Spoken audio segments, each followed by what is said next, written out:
Bueno, comenzamos la segunda gran parte de la clínica otológica que tiene que ver con las hipoacusias sensorineurales, mientras la primera fue lo que vimos hasta aquí, que eran las hipoacusias de conducción. Dentro de las hipoacusias sensorineurales, como su palabra lo indica, afectan a el órgano sensitivo del oído, que es el caracol, o sus vías, que son la vía auditiva, en este caso las vías neurales hasta la corteza cerebral. Hay muchas clasificaciones, pero posiblemente la más importante o la más práctica en todo caso es esta que les muestro aquí, que la dividimos según en qué momento de nuestra vida se gestó ese daño en la cóclea o en la vía auditiva. Las prenatales, obviamente desde el momento del embarazo hasta que empieza el parto. Las perinatales, que son reducidas al momento del parto, esto quiere decir desde que la mamá empieza con contracciones que son capaces de dilatar el cuello del útero y desencadenar el mecanismo del parto, hasta el alumbramiento, que es cuando se retira la placenta del útero materno. Y finalmente las postnatales, que es desde el momento que nos cortan el cordón umbilical y somos independientes, relativamente obviamente, hasta que fallecemos. En este caso, hoy vamos a hablar de las prenatales, que hay dos grandes grupos, las hereditarias y las congénitas. Las hereditarias son las que mamá o papá nos pasan y que pueden ser sindrómicas, quiere decir que vienen asociadas a algún otro compromiso de algún órgano, o no sindrómicas cuando solamente lo que está afectado es el oído y el único síntoma es la hipoacusia.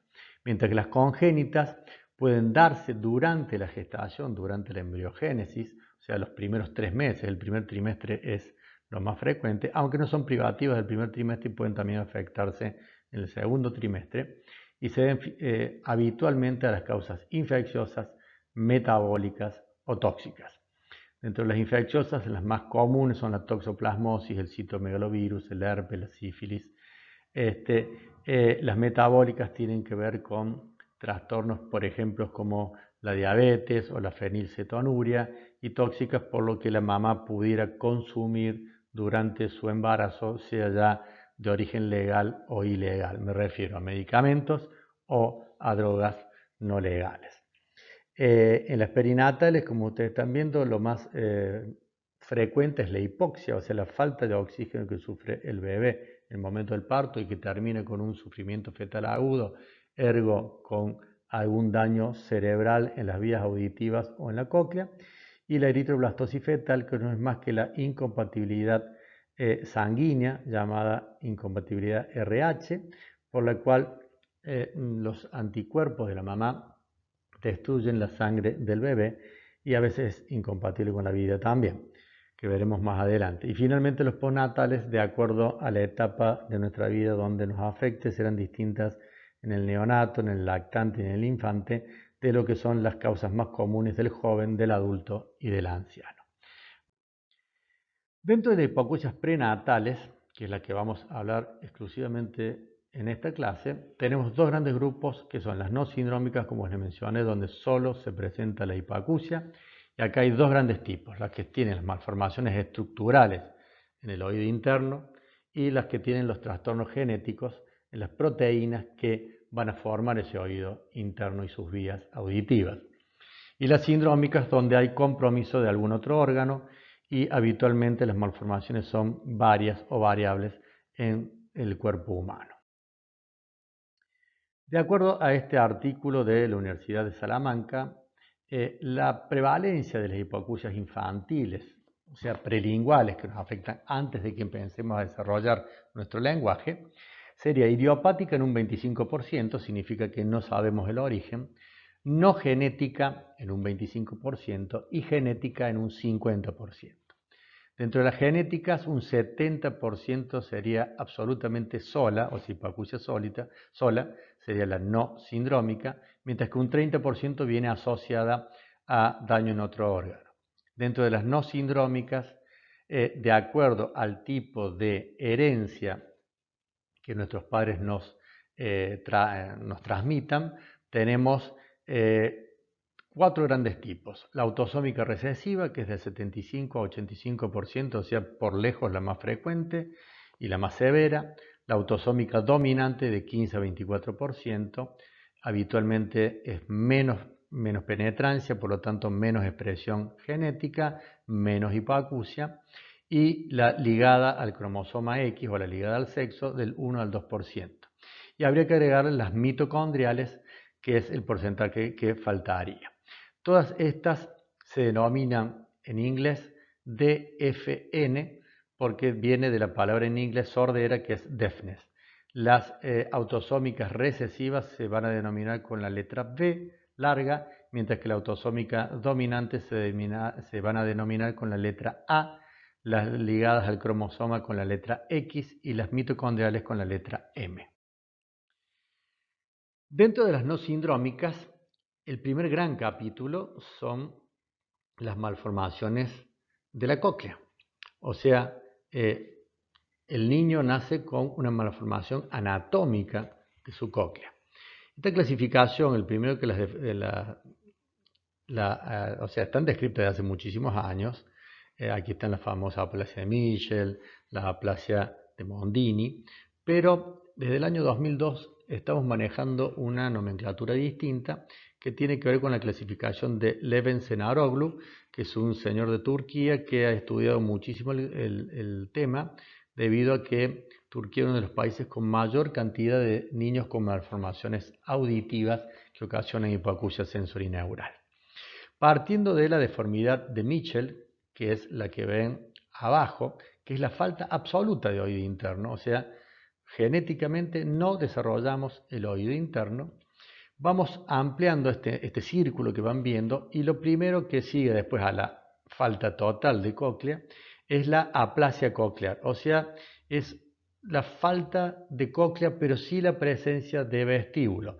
Lo pueden ver perfectamente en el corte tomográfico, donde no se ve cóclea pero sí se ve un vestíbulo bien formado.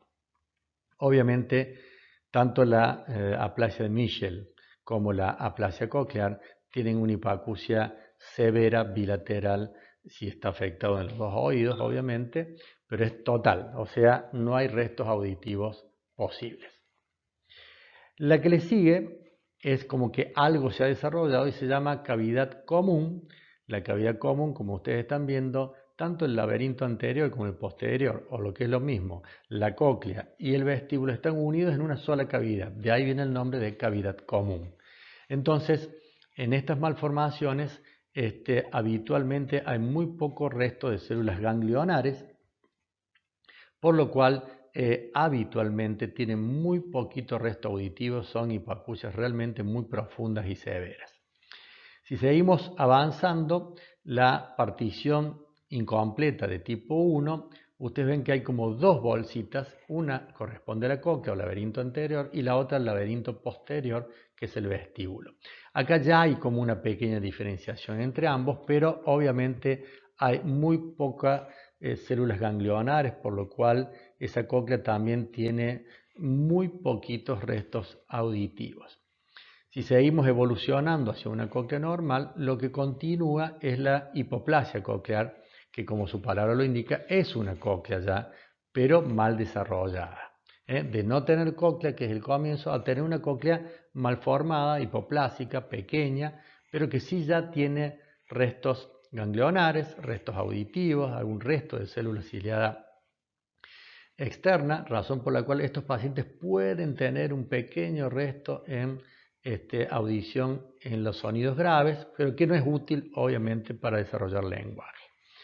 Y lo que sigue, la última malformación, es la partición incompleta de tipo 2, que antiguamente se llamaba malformación de Mondini o aplasia de Mondini, donde ustedes pueden ver perfectamente en la tomografía, hay una cóclea formada de una vuelta y media. En vez de tener 2 vueltas y media como sería un caracol normal, en el Mondini o en la partición tipo 2, lo que hay es una cóclea de una vuelta y media, razón por la cual aquí sí hay restos auditivos, pero son restos relativamente pobres y tenemos hipoacusias moderadas graves a hipoacusias profundas.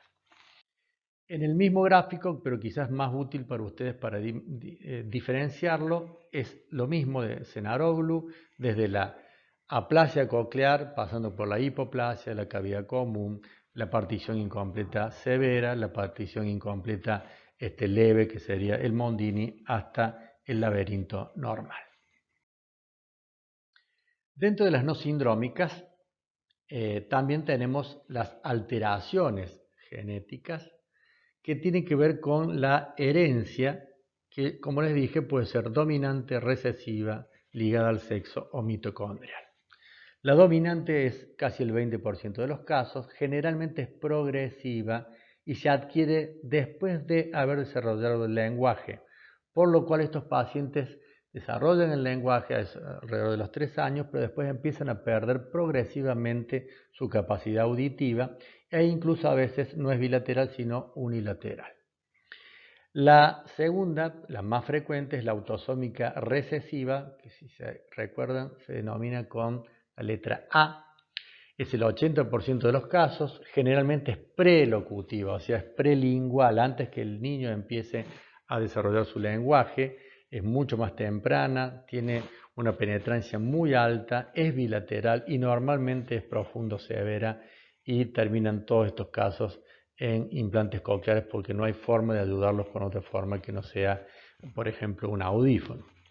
La ligada al cromosoma X o ligada al sexo que se conoce es solamente el 2% de los casos y la mitocondrial, aunque no se incluyen estos porcentajes porque es muy variable según los estudios, representa una forma bastante frecuente de sordera neurosensorial principalmente en el joven y en los adultos. Dentro de las dominantes, que les vuelvo a repetir, se representan con la letra A, tienen todas estas que están viendo en la pantalla. Es muy difícil de recordarlas sin duda, pero sepan solamente que según el locus genético que está alterado, hay un cromosoma que tiene una deleción, una rotura, tiene una alteración, que ahí lo tienen perfectamente identificado, y eso hace que un gen no genere una proteína, por ejemplo, de estas células, entonces el paciente nace con menor cantidad de estas células o, lo que es peor, las va progresivamente perdiendo durante su crecimiento.